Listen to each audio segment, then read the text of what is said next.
Hello guys, মই ওলাইছোঁ দুধ নৈ এটা বস্তু ল'বলৈ কিনিবলৈ শেষলৈ ভিডিঅ' চাই থাকিব। এইটো ৰাইট চাইড মেঘালয় যোৱা ৰাস্তা আৰু লেফ্ট চাইড কলেজ ৰোড এতিয়া মাতিয়া দুৰ্গমা এইখন গোৱালপাৰা যাব পাৰে আৰু চিধা হ'ল গুৱাহাটী। দোকানৰ নাম গেলেক্সি ইলেক্ট্ৰিকেল। মই এটা বেটাৰী ল'লোঁ লুমিনাছ।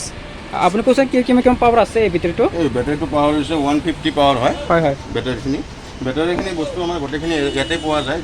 এভৰিথিং ইলেক্ট্ৰনিক বস্তু আমাৰ গেলেক্সি ইলেক্ট্ৰনিকত পোৱা যায় আৰু আপুনি যোনটো বেটাৰী লৈছে বেটাৰীটো পাৱাৰ হ'ল 150 36 মান্থ ৱাৰেণ্টি হয় আপোনাৰ বেটাৰীটো। ঠিক আছে। জেগাটো দুধ নৈ গুৱাহাটী ৰোড নিয়াৰ অফ ইউকো বেংক। যদি কোনোবা লাগে আহি গ'লে হ'ল, ডিছকাউণ্ট আছে।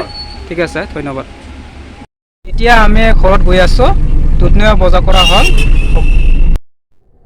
আপোনালোকক অকণমান বেটাৰী আৰু ইনভাৰ্টাৰ কানেকশ্যন কৰাটো দেখাবলৈ মই গৈ আছোঁ।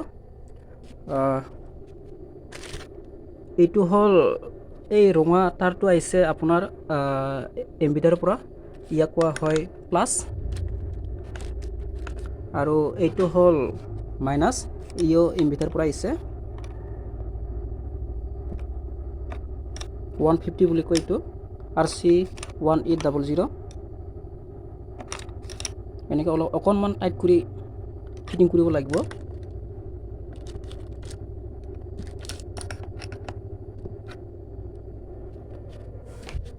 তাৰপিছত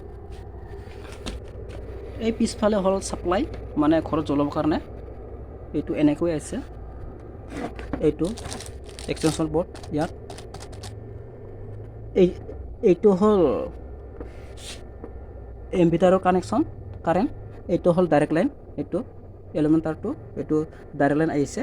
তাৰপিছত এইটো হ'ল ইনভাৰ্টাৰ, ইয়াতে অফ অন, এইটো অফ কৰিলোঁ, এইটো হ'ল অন, আৰু এইটো হ'ল মই ইনভাৰ্টাৰ অফ কৰিলোঁ, এইটো হ'ল ডাইৰেক্ট কাৰেণ্টৰ জৰি আছে।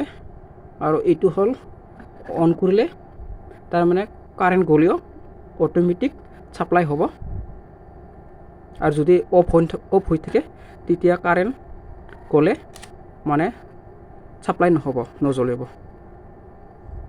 চ' এইখিনিয়ে, আৰু তেনেকুৱা বিশেষ তেনেকুৱা নাই। বাই বাই, আজিলৈ সামৰিছোঁ, ধন্যবাদ।